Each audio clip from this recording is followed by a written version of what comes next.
Thank you for joining us this week on Retiring Well. The team and us are ready to give you such great information and educate you on various financial topics. First up this week, we're going to talk about wealth-destroying mistakes. Are you making one of these right now? And how do you can avoid these and what the consequences could be? Then we're going to dive into what we're calling junk drawer investing. What is that? Did you have a junk drawer growing up or maybe have one right now? Are your investments treated like a junk drawer? Then Roth IRAs. What does that conversion look like, and a guide to maybe if you're a candidate for that or not. And finally, to wrap up the show, when will you need retirement income? Is it day one when you retire? Potentially, but probably you want to stretch that over that retirement lifetime. So we got a bunch of great information and hope to teach you some stuff this week here on Retiring Well. Retiring Well, brought to you by Centennial Wealth Advisory, financial advisors specializing in retirement planning and serving all of Northern Michigan. Retiring Well, helping you plan for a successful and comfortable retirement. Retiring Well, plan to retire well. Let's talk about wealth-destroying mistakes. I don't know if that's an exciting topic for you, but there's a lot of times these easily avoidable errors that we'll commonly see when it comes to retirement planning. So starting off, it's trusting a brand over data. So you might be familiar with some of the big name brands in the financial world, and you just sort of go along with the assumption that that is the best option for you. But in comparison, you're going to want to be looking into things a bit further. So it's going to come down to more about the strategy. What is that investment manager's philosophy? What are they trying to do within the portfolio? What about historical returns? That's going to be important versus just simply making the assumption that, well, I recognize this brand or this name that's out there, and so we'll just assume that it's going to work out. Another might be that an error that you could avoid is chasing the high returns instead of capital preservation. When it comes to your retirement planning and building wealth, it involves minimizing losses over time. You want to be cautious, especially in those retirement years, that you're maybe not in that growth and accumulation phase anymore. It's one where those days of trying to get the big 30, 40, 50% returns might be behind you. Now it's more about consistency and protecting your assets. And if another area that you want to avoid is if an investment sounds too good to be true, guess what? It probably is. There's so many options out there in the investment world, and when you hear something and you're thinking to yourself, wow, that's the greatest investment I've ever heard of, okay, maybe take a second look at that and determine if there's a certain level of risk that's involved with that, and if that's something that you're going to be comfortable with. So you may want to err on the side of caution. Conduct your due diligence. This applies not only to your investments, but also to an advisory firm. If you're looking to go to an investment advisor and work alongside them with your retirement plan, learn some details about that. Sort of how are they structured? What is their overall investment philosophy? What types of investments might they use within your retirement plan? And are they looking at strictly just from an investment perspective, or do they talk to you about what tax implications might be, or how to structure your income, or looking through estate planning, different insurance planning? Sort of what are the capabilities of that advisory firm that you're working with? Another error may be the failure to diversify. You don't want to overload your portfolio in any one stock. A lot of times people will come to us and maybe they worked for a company, or they had a family member that worked for a company, and they're confident that this one stock will never fail them. And that may be the case, or may have been the case for the past 10, 20 years that you've seen that stock grow, and which is a great thing, but you don't want to solely rely on just that one stock for your overall retirement plan. You don't want to hold an excessive amount of cash. This may erode your returns over time, especially during higher inflationary times. If you're not earning sufficient interest on that cash, you'll want to get that money working for you. Maybe there's failure to adjust the risk as your life stage changes. So as mentioned before, if you're in that growth and accumulation phase while you're working and really just trying to build that portfolio, it transitions to more of a preservation of wealth and income phase during retirement. And maybe in the later years, it's looking to distribute some of those assets. Maybe you want to start by gifting some money to family members or different charitable organizations. Lastly, you don't want to prioritize wealth over your life's goals. There's so much more to life to be enjoying and experiencing versus just solely focusing on the wealth aspect. So money is simply just a tool that'll help you achieve some of those goals. And so if you're concerned that maybe you've made some of these errors that we've talked about throughout today's discussion, if you've made those or you're fearful that you might be making some of those questionable decisions during your retirement years, we encourage you to give us a call here at Centennial Wealth Advisory. We'd be happy to sit down, have a discussion, and help you plan to retire well.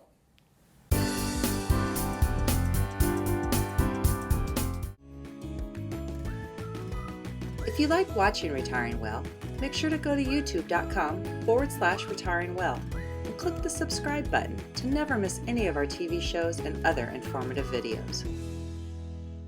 The culture in our office is phenomenal. We empower our team to be problem solvers. Oftentimes in this industry, things are going to change. So our team is empowered here to make decisions and to be able to problem solve for you. We have a lot of fun at the office and we're a close group.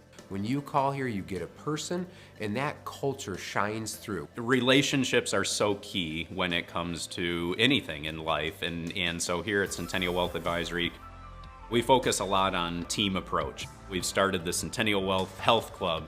We go down to the beach, we play some beach volleyball, some cornhole. Great time to just get together, relax with the team, but also get a little competitive as well. It opens up those relationships to really get to know each other well.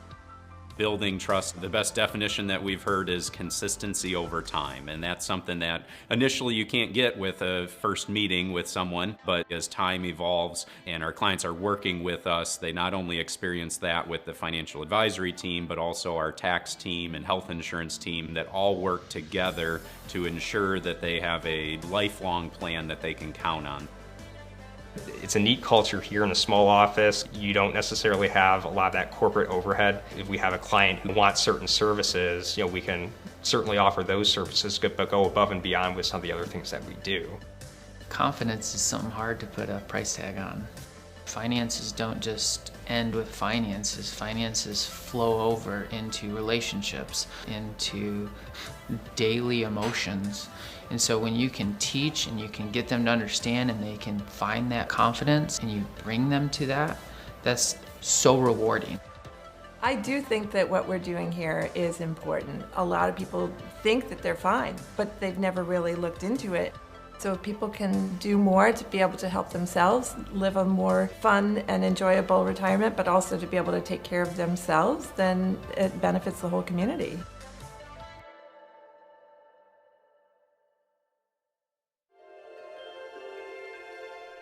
Living life isn't always easy.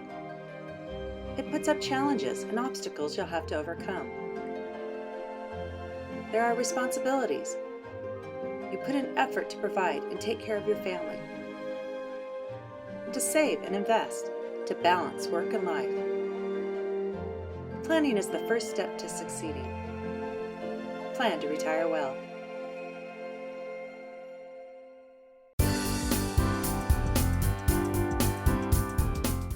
Have you ever heard the term junk drawer investing? Kind of sounds like what it really is. You know, as a kid, I remember growing up with my parents, and we had this drawer at the end of the kitchen that my parents called the junk drawer. And basically, there was everything in this drawer you could imagine. I don't know, it was a standard size kitchen drawer, but somehow this drawer seemed endless. And the amount of random stuff that was in there, always well organized at my parents' house, everything has its spot, but it was in the junk drawer. If I asked a question to the kid, Mom, Dad, do we have something? Yeah, it's in the junk drawer. Or, if you're looking to fix something, yeah, it's in the junk drawer. Tools, tape, repair glue, extra parts and pieces to some stuff, old instruction manuals, batteries, you name it, it's in that drawer, because where else does it go? It just kind of doesn't have a place. Somehow it gets lumped into this drawer. And maybe you have one at the house today. I think we have a couple of them at our house now, and comes helpful with the kids. I find myself saying that to the kids when they ask me, Dad, do we have something? And I say, yeah, it's in the junk drawer out there. And so when we think of it from an investing perspective, it's kind of the same idea. Oftentimes folks come into us, as they're thinking about retirement, they've been investing for a while, and I say they have a junk drawer full of investments. They got an account here, an account there, and a bank account over here, an investment account over there, a 401k from an old employer over there, and they kind of just threw it all in this drawer. And they haven't thought about it, they're not really sure what they got, and they haven't paid much attention to it, because maybe they just didn't know what to do with it, or they haven't had a plan for that stuff. Kind of like the real junk drawer right in the kitchen. You don't really got a plan for this stuff, but it might come in handy someday. You're hoping these investments have come in handy for you someday, right? So is it a bad thing to have a junk drawer? Not necessarily, but I'd argue as you're moving through that retirement journey, that financial journey that you're on, I'd argue that the junk drawer approach gets concerning the longer that you have it. As investments get unmonitored or not paid attention to as much, and maybe even forgotten about to some method, that's where the concern starts to lie. So if you feel like you have a junk drawer, maybe it's time to start figuring out a plan for that and look at taking things out of that junk drawer of investing and start finding a place for them, making sure they're acting as efficient as possible for you.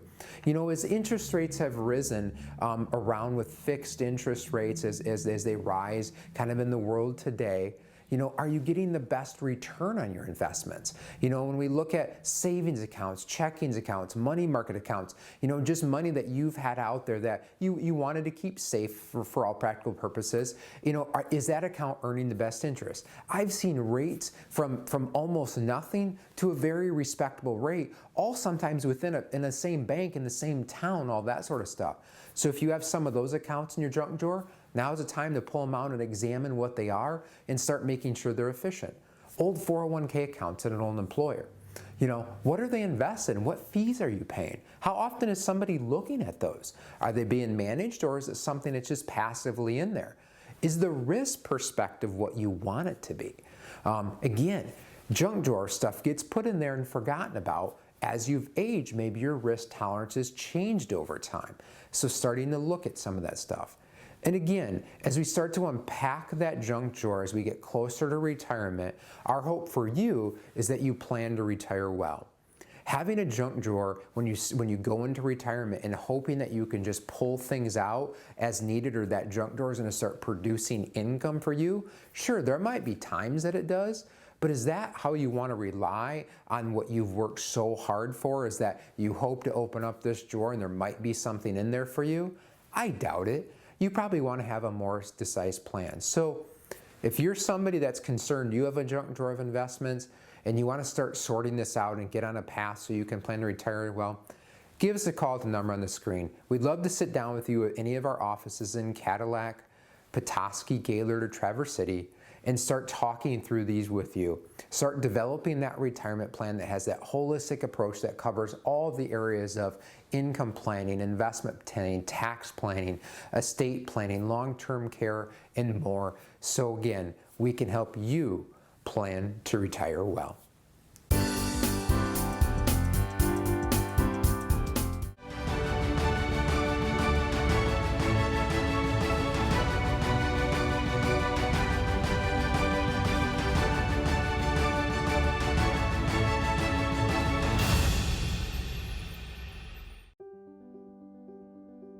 It's your retirement. How will you live it? How will you be remembered? Will you be able to take me on vacation? Will you be there for my ball games? Will you teach me your values? You'll be able to play with me. Oh, help me go to college. How will I remember you? Have the retirement you dream about. Contact us today. When you have confidence in your retirement future, you can live the life you've always imagined. Because of planning, you now have time to reflect on the wonderful memories of your life.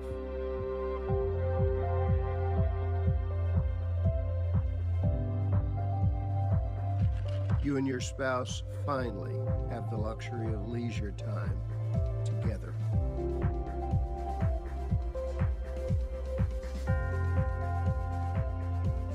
To spend fun times with your grandkids, sharing the joy of their excitement about life.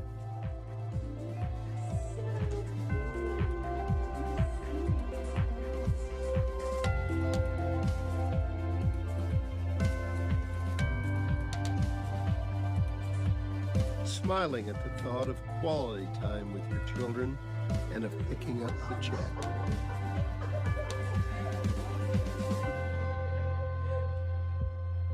At last, you have time to breathe and rekindle the love of your life.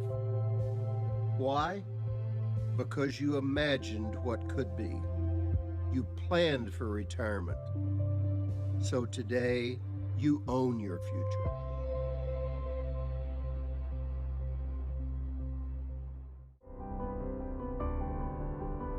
Financial planning is more than just providing for yourself. It's making sure your loved ones are taken care of. It's preserving and protecting what you've worked for all those years. It's leaving a legacy to your children and grandchildren. It's providing a level of stability and security. Planning is the first step to succeeding. Plan to retire well.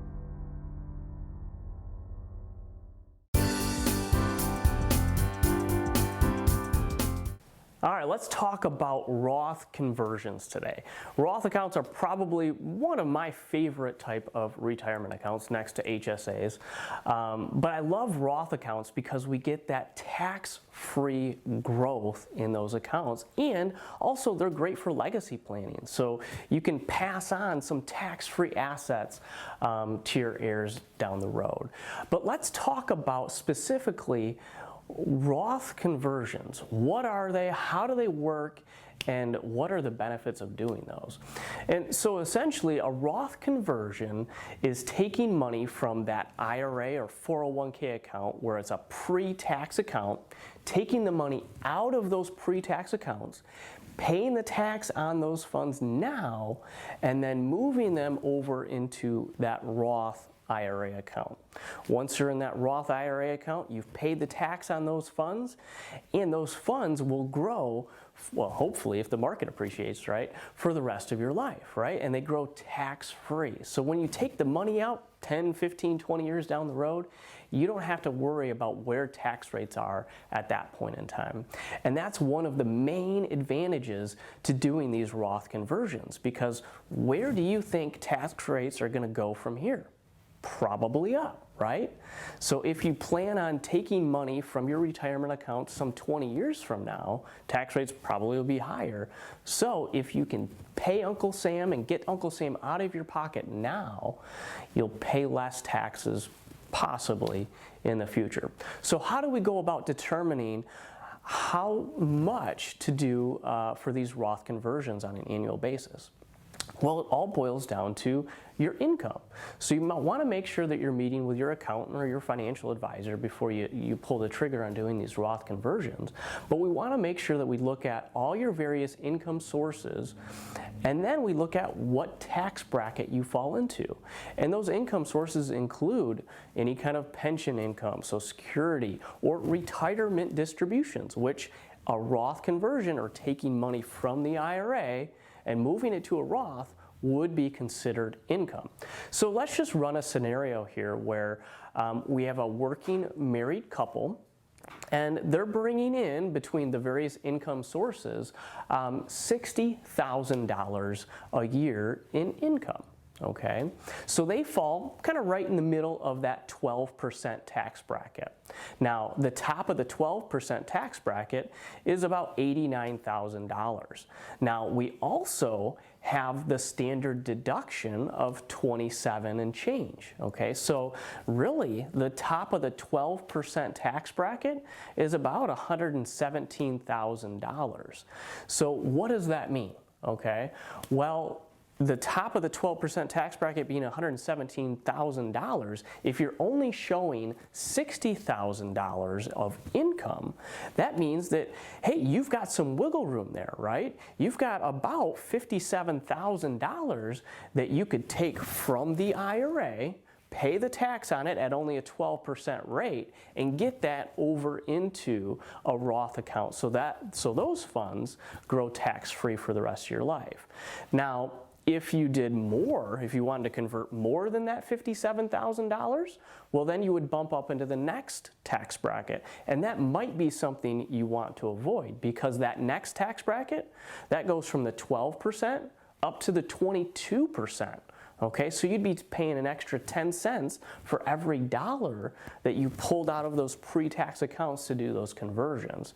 So that's why you want to make sure that you have a good handle on, okay, where's my income really at for the year, and how much room do I have in whatever tax bracket you're in to maximize that tax bracket and get Uncle Sam out of your pocket as early as possible. You know, growing up, I wasn't really a farmer, but I married into a farmer's family. And there's that old adage where, would you rather pay tax on the seed or the product, the finished product, the growth, okay? You probably want to pay tax on that seed or where it started, not where it ends up. Because, you know, going 20 years from now, that pre-tax balance, it's probably going to be a lot bigger than it is today. So wouldn't you rather pay tax on it now instead of down the road? Also, one more thing to think about is those required minimum distributions. Okay, when you're age 73, they're going to force you to take money out of that IRA or pre-tax account. So why not do it on your own terms? If you have any questions about doing those Roth conversions, please don't hesitate to give us a call. At Centennial Wealth Advisory, we take a holistic approach to your retirement planning. So it's not just looking at what your investments are, but what is that long-term income plan for the next 30, 40 years of your retirement? What about taxes and what role they play in your retirement plan?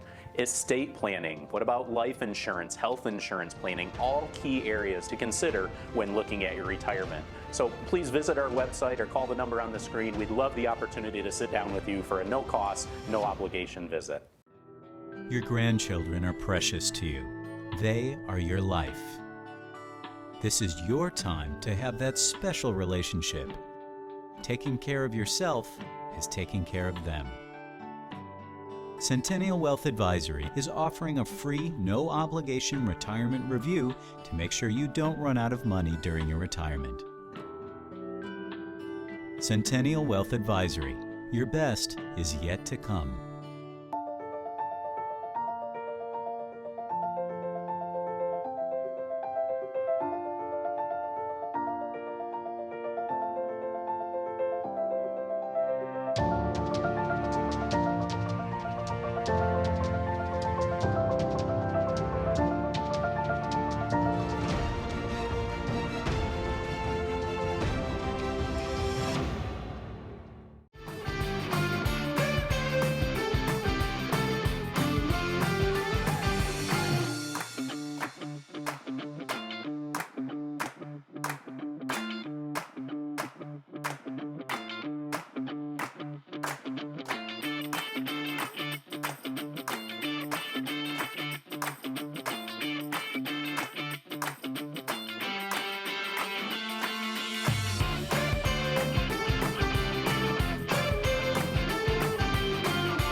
If you like watching Retiring Well, make sure to go to youtube.com/retiringwell and click the subscribe button to never miss any of our TV shows and other informative videos.